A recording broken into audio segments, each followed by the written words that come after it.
The familiar crunch of gravel under tires had become the soundtrack to my evenings.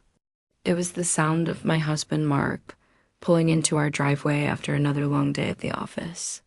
For 23 years, this had been our rhythm, a comfortable, predictable cadence that defined our life in this quiet suburban house. We were empty nesters, a title that had felt strange at first, but had slowly morphed into a new kind of normal. Our daughter, Chloe, was thriving at college, and we were settling. Or so I thought the day everything changed started like any other. I was pruning the rosebush, my hands smelling of earth and green stems when my phone buzzed. It was a text from Chloe, not the usual string of emojis or a request for a top-up on her coffee shop app. This one was short and direct. "Hey, Mom, can I come home for a while? Need to talk." A knot tightened in my stomach. A while sounded different from for the weekend. Need to talk was a universal way from miss you guys. I called Mark, my voice a little too bright as I relayed the message.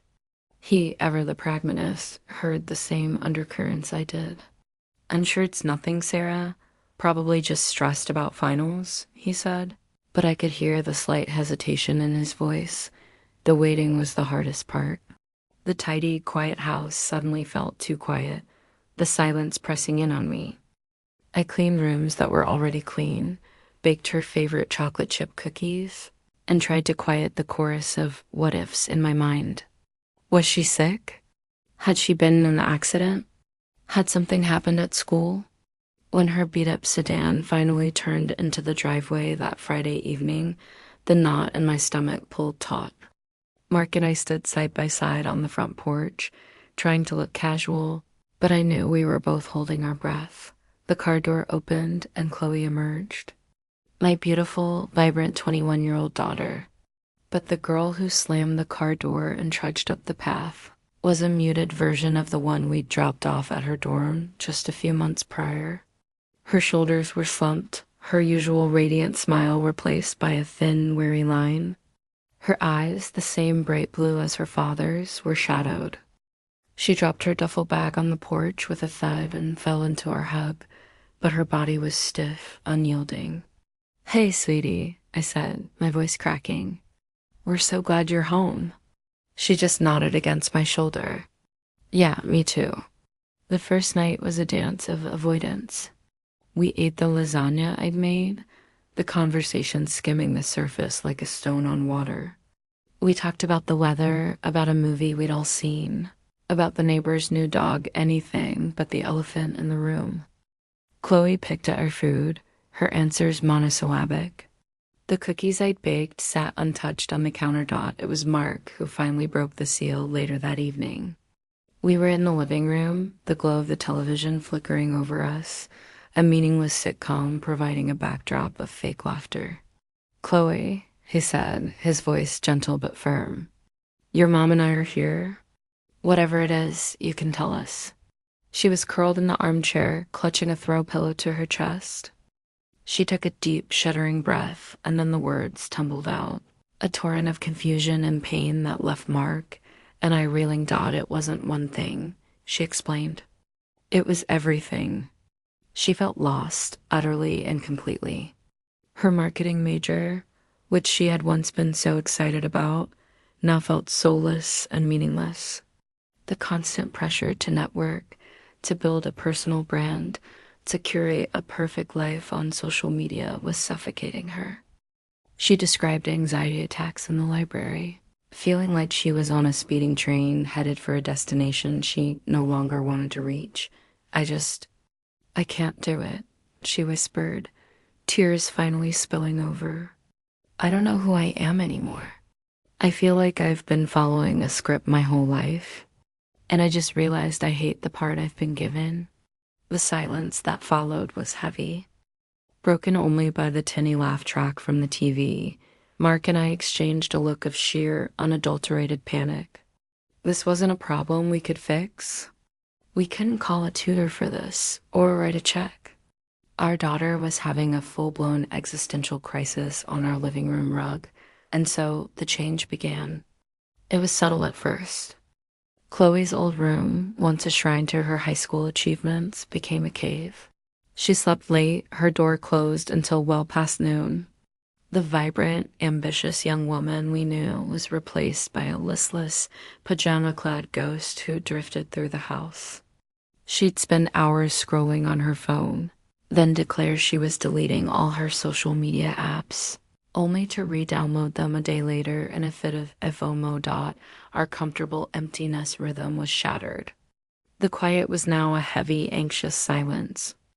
Mark and I started tiptoeing around our own home, our conversations reduced to hushed conferences in the kitchen. What do we do? I'd whisper, wringing a dish towel in my hands. I don't know, Sarah. I just don't know, Mark would reply, running a hand through his thinning hair. We have to be supportive. But our support felt clumsy and ineffective. We tried to give her space. We tried to gently suggest therapy, which she dismissed. We tried to remind her of all her great qualities, which she shrugged off as us just being parents. The chasm between us felt wider than it ever had. The tension reached a boiling point one Tuesday evening. Chloe had emerged from her room to make a cup of tea. I was trying to be helpful, to engage. Maybe you could think about a different major, I suggested lightly. You've always loved art history. Or what about, I don't know what I love, Mom? She snapped, whirling around. That's the whole point. You and Dad have your life all figured out. Your perfect house, your perfect routines. You have no idea what it's like to feel this way. It was Mark who surprised me. He'd been quiet, watching from the doorway. You're right, he said, his voice low. We don't. But you assuming our life is perfect is just as unfair as us assuming we know what you're going through. The house went silent. Chloe stared at him, her defiance melting into surprise. Mark, my steady, unflappable Mark, looked vulnerable. He walked over to the kitchen table and sat down. You think I never felt lost? I took this job straight out of college because it was a good offer. It paid the bills. It let me buy this house, raise a family. But there are days I drive to that office and I have no idea if any of it really matters.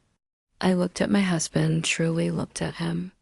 I saw the faint lines of weariness around his eyes, the slight stoop in his shoulders I'd attributed to age. I realized I had been so focused on Chloe's crisis that I had stopped seeing the quiet compromises of the man beside me. That was the real turning point. Not a dramatic explosion, but a quiet crack in the foundation of our family, letting in a sliver of honest light. The next day, Chloe didn't retreat to her room. She came downstairs and, without a word, started helping me weed the garden. We worked in silence for a while, the sun warm on our backs. I'm sorry, I yelled, she said finally, her voice soft. I'm sorry we haven't been listening, I replied, and so we started listening. Really listening? We stopped offering solutions and started asking questions. We shared our own stories of doubt and fear, times I'd felt inadequate as a mother, times Mark had wondered if he'd chosen the right path. Our dinners were no longer silent or filled with small talk. They became messy, sometimes tearful, but honest conversations about life, purpose, and the terrifying freedom of having choices. Chloe started seeing a therapist. She began taking long walks, something she said helped clear the static in her head. She didn't have any grand answers, but the paralyzing fog of her depression began to lift. One afternoon, she asked if she could use my old sewing machine. She started taking thrift store clothes and altering them, creating funky, unique pieces. It was the first spark of genuine interest we'd seen in her in months. The change wasn't just in Chloe, it was in all of us. Mark and I started having date nights again, real ones where we talked about our dreams, not just our schedules. I signed up for a pottery class, something I'd always wanted to do. Our house was no longer just a quiet, tidy monument to a life half-lived. It became a living, sometimes messy, space where we were all figuring things out. Chloe is still with us. She She's taking a couple of general education classes at the local community college, exploring subjects without the pressure of a major.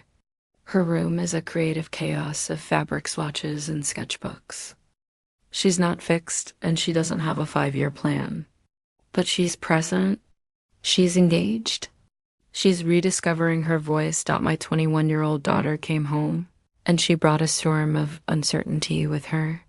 She shattered the comfortable illusion we had built, forcing us to look at the cracks in our own lives we had been papering over for years. It was painful, terrifying, and messy. But in tearing everything down, she gave us all a chance to rebuild something stronger, something more honest, and something infinitely more real. The change was brutal, but it was the beginning of us truly becoming a family again, not out of habit, but out of choice.